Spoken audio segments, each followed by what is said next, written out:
All right, folks, as they say on the farm, it is nut cutting time.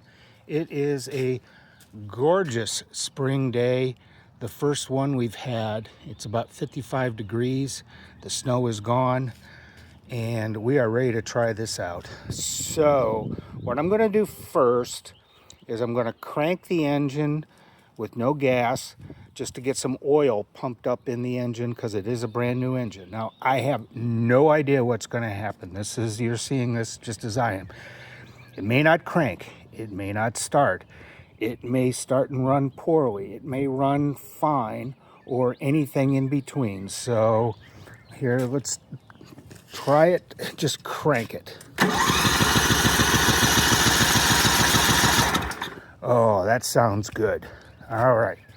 So let's turn the gas on. And before I get to it, let me just see. I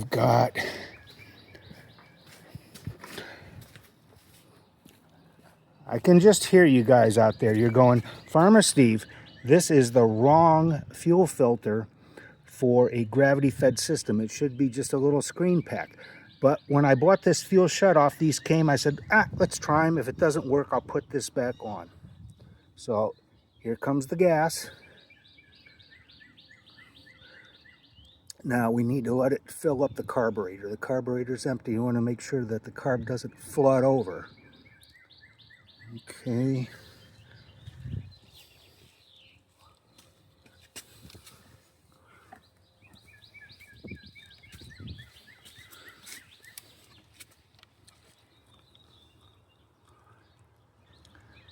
And we're not seeing it flood over. Okay.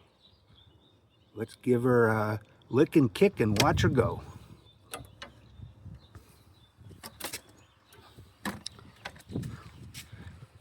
Fire in the hole.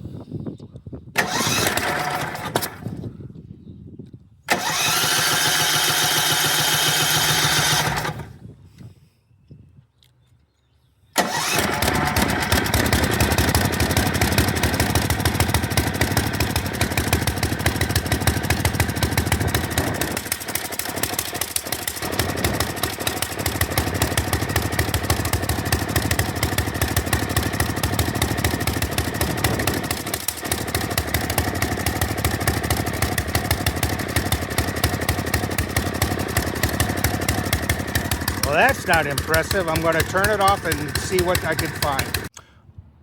Well, sports fans, okay, we're at day 2 of trying to get this thing up and running. And 2 simple things and 1 more difficult to determine. First, the little paper filter was dripping. It didn't fit in these fuel lines very well, so the old screen pack's back on for the filter. That is no big deal at all. Second, very, very interesting, when I went back and I looked at why when I originally started up the engine with the OEM Tecumseh carburetor, it ran terrible and I had to shut it off. Well, if you go back and look, and I'll try to point it out, this gasket was actually just, it was like this in there. You can see this part of the gasket down here. So there was a massive air leak. This thing wasn't sealed, and that's why that probably didn't work. So I am going to put the OEM carb back on and see how that runs. Now, the last thing is the overspeeding, which is very serious. And that has to do with the gov'nor, which is right here. There's the gov'nor arm, goes in here, sits on the gov'nor spool, which as the engine runs faster, causes the throttle to close. It moves it like this. And what keeps it in contact with the carburetor is this linkage and spring. This is the spring that came on the short block. This is the spring that was on the original engine. It's quite a bit different. So talking to the guy at the company where I bought the short block, he thought that might be the difference. And so we're going to I put the old spring back on. I'm going to put the OEM carburetor back on, and I'm going to hook it up in the top hole up here on the governor arm, and I had it in the second hole. So we'll see how that does. Okay, that carburetor is not running the engine well, so I'm going to have to take that off. Okay, day 2. Here we go, first try.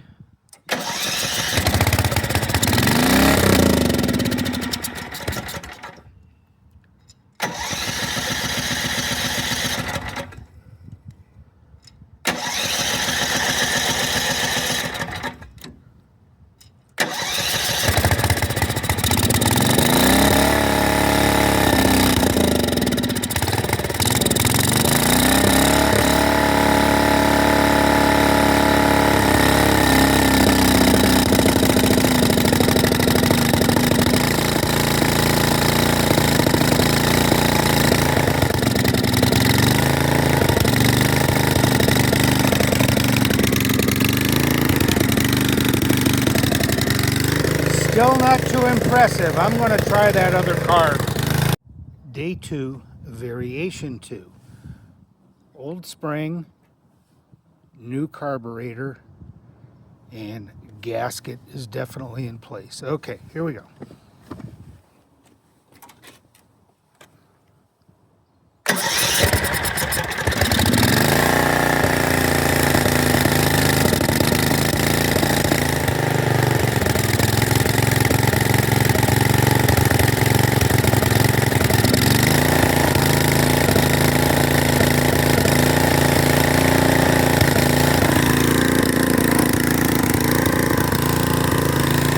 Okay, the governor definitely has control of the engine speed. Let it warm up. It's not running great. Okay, it's been a couple minutes now.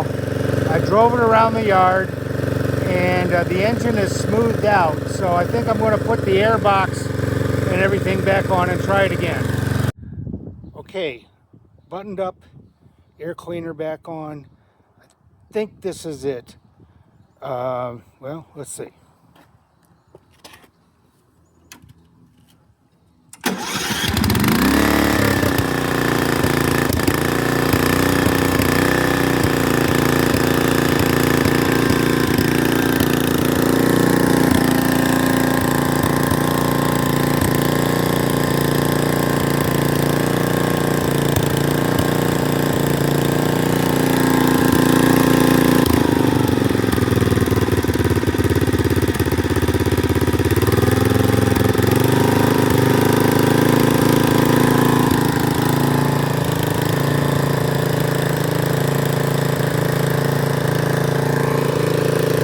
I think I'm going to declare victory and go home.